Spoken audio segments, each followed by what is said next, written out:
बाप, बेटा और रूहुल कुदस के नाम में आमीन। मसीह खुदावंद में आप सबकी सलामती हो।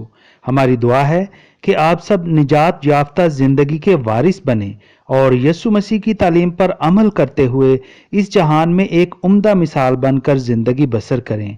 हजरत यूसुफ की हालात जिंदगी पर हमने पहले भी आपके साथ कुछ वाकयात शेयर किए कि किस तरह वो अपने भाइयों की नफरत का निशाना बने। इस्माइलियों के हाथ 20 मिस्काल में बेचे गए। इस्माइलियों ने मुल्क मिस्र में आकर उनको फिरौन बादशाह के पहरेदारों के सरदार पोतीफार के हाथ बेच डाला। आप पोतीफार के घर के मुख्तार बने। किस तरह पोतीफार की बीवी जुलेखा की बुरी नजर आप पर पड़ी और उसकी पेशकश को ठुकराने पर गलत इल्जाम लगने पर कैद खाना में डाले गए। कैद में खुदा ताला की तरफ से दी गई नेमत यानी ख्वाबों की ताबीर बताने पर आप बहुत मकबूल हुए। फिर फिरौन बादशाह के ख्वाब की ताबीर बताने पर आपको मुल्क मिस्र में बादशाह के बाद दूसरा दर्जा दे दिया गया कि आप बादशाह के बाद पूरे मुल्क पर हाकिम मुकर्रर हुए। और फसल की फरावानी के 7 सालों में आपने गल्ला जमा किया ताकि कहत के सालों में काम आ सके। इन सब वाकयात को आप हमारी गुज़िश्ता वीडियोस में देख सकते हैं। बल्कि बेहतर यह है कि आप हमारे इस चैनल को सब्सक्राइब कर लें और घंटी के बटन को भी दबा दें ताकि आप हमारी आने वाली नई वीडियोस भी बआसानी देख सकें। घंटी को दबाने का फायदा ये होगा कि जब भी हमारी नई वीडियो YouTube पर अपलोड होगी तो फौरन आपको नोटिफिकेशन की सूरत में पैगाम आपके मोबाइल पर मिल जाएगा। आज हम जानेंगे कि बनी इसराइल यानी हजरत याकूब के बाकी 11 बेटे किस तरह मुल्क मिस्र में आए और उनकी अपने भाई हजरत यूसुफ से किस तरह मुलाकात हुई। तो जब हजरत यूसुफ ने फिरौन बादशाह की नजर में मकबूलियत पाई तो उसने आपको मिस्र में नायबुल सल्तनत मुकर्रर किया। उसने कहा कि मैं फिरौन बादशाह हूँ, पर मिस्र में तेरे हुक्म के बगैर कोई अपना हाथ या पाँव ना उठाएगा। फिर फिरौन बादशाह ने आपको जहां पनाह का खिताब दिया और ऊन के पुजारी पोतीफरा की बेटी असनत से आपका ब्याह कर दिया।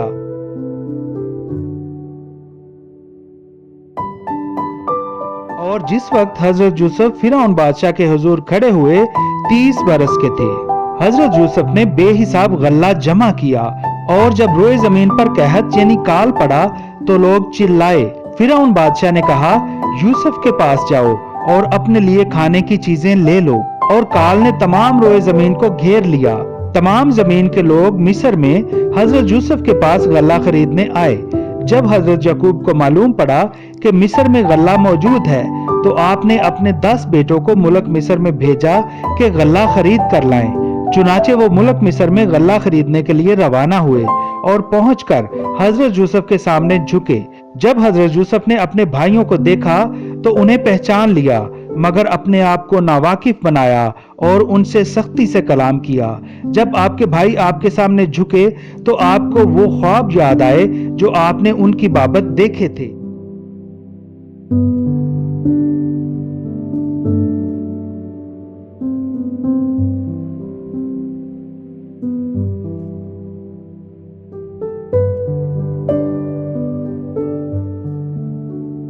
तब आपके भाइयों ने कहा, ऐ आका, तेरे गुलाम खुराक खरीदने आए हैं, हम सब एक ही आदमी के बेटे हैं। हजरत यूसुफ ने कहा, नहीं, तुम गल्ला खरीदने नहीं आए बल्कि तुम मुल्क मिस्र की बुरी हालत देखने आए हो, तुम जासूस हो।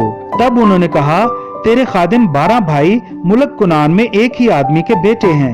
एक भाई गुम हो गया है और सबसे छोटा हमारे बाप के पास है और 10 हम हैं। हजरत यूसुफ ने उन्हें फिर भी जासूस ही कहा और कहा, मैं तुम्हारी बात तब मानूंगा जब तुम में से एक जाए और अपने छोटे भाई को लेकर आए और बाकी तब तक कैद में रहेंगे।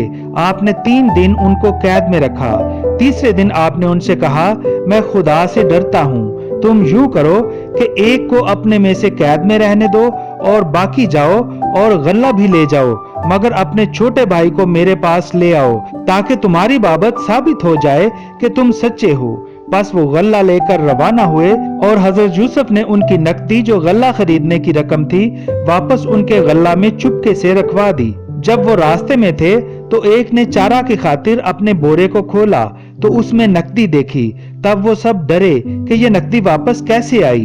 तब सब बोरों में से उनको नकदी मिली, तो उन्होंने सारा माजरा जाकर अपने बाप हजरत याकूब को बताया, और ये भी कि मुल्क के हाकिम ने कहा है कि अपने छोटे भाई बिन्यामीन को उसके हुजूर पेश करें, वरना वो उन्हें जासूस समझेगा। इसी बना पर उसने हमारे एक भाई को जमानत के तौर पर अपने पास कैद में रखा है। हजरत याकूब बहुत परेशान हुए और बोले, मेरा एक बेटा मर गया, दूसरे को तुम मिस्र में कैद करवा आए और अब तीसरे को साथ ले जाना चाहते हो। आपने इस बात से इनकार किया। जितना गल्ला वो लाए थे खत्म होने पर हजरत याकूब ने अपने बेटों से कहा कि और गल्ला ले आओ, मगर उन्होंने कहा, जब तक हम अपने सबसे छोटे भाई बिन्यामीन को साथ ना ले जाएं, वो हाकिम हमें गल्ला ना देगा। तब मजबूर होकर हजरत याकूब ने सबसे छोटे बेटे बिन्यामीन को उनके साथ भेजा, और वो नकदी भी वापस भेजी जो बोरों में आई थी। जब वो बिन्यामीन समेत मुल्क मिस्र में पहुंचे, तो हजरत यूसुफ ने बिन्यामीन को उनके साथ देखा तो खुश हुए, क्योंकि आप और बिन्यामीन हजरत याकूब की बीवी बीबी राखल से थे, यानी एक माँ से थे। आप उन सबको घर ले गए और शाही खाना से उनकी खातर तवाजो की। तब उन्होंने वो हदिया जो उनके बाप हजरत याकूब ने भेजा था हजरत यूसुफ की नजर किया। आपने उनसे उनकी खैरो आफियत पूछी और कहा, तुमने अपने बूढ़े बाप का जिक्र किया था, वो कहाँ है? उन्होंने कहा, तेरा खादिम हमारा बाप खैरियत से है। फिर हजरत यूसुफ ने बिन्यामीन पर नजर की और अपनी माँ के बेटे अपने भाई बिन्यामीन को देखा, आपका दिल भर आया। आप अलहदगी में जाकर रोए।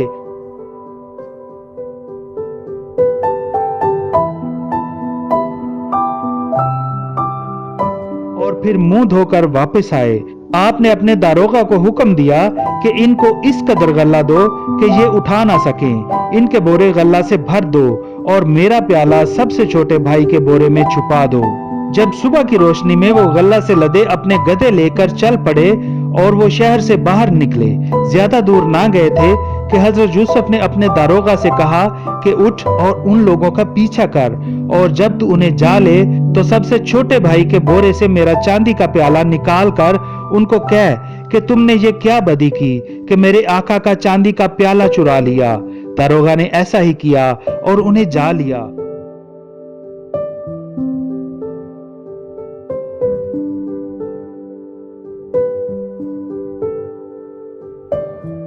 और चांदी का प्याला छोटे भाई के बोरे से निकालकर उन पर इल्जाम लगाया। वो सब डर गए और कहने लगे, ये हमने नहीं किया। वो वापिस हजरत यूसुफ के पास आए और गिड़गिड़ाने लगे कि ये सब हमने नहीं किया। मगर हजरत यूसुफ ने कहा, मेरा प्याला जिसके बोरे में से निकला है वो मेरा गुलाम रहेगा। मगर हकीकत ये थी कि आप अपने भाई बिन्यामीन को अपने पास रखना चाहते थे। मगर आपके बाकी भाई आपके सामने मिन्नतें करने लगे कि अगर बिन्यामीन को वो वापस अपने बाप के पास ना ले गए तो उनका बाप इस सदमे से मर जाएगा। तब हजरत यूसुफ जब्त न कर सके और हुक्म दिया कि उनके भाइयों के अलावा बाकी सब लोग बाहर निकल जाएं, ताकि वो अपने आप को अपने भाइयों पर जाहिर कर सकें। सो वो सब गए और अपने बाप हजरत याकूब को सारा माजरा बयान किया। तब हजरत याकूब की रूह ताजा हुई और वो बोले, ये बस है कि मेरा बेटा यूसुफ अभी तक जिंदा है। मैं जाऊंगा और मरने से पेशतर उसे देखूंगा।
सो अजीजों, इस तरह बनी इसराइल मुल्क मिस्र में पहुंचे और फिर वहीं रहे और बहुत बढ़ते गए।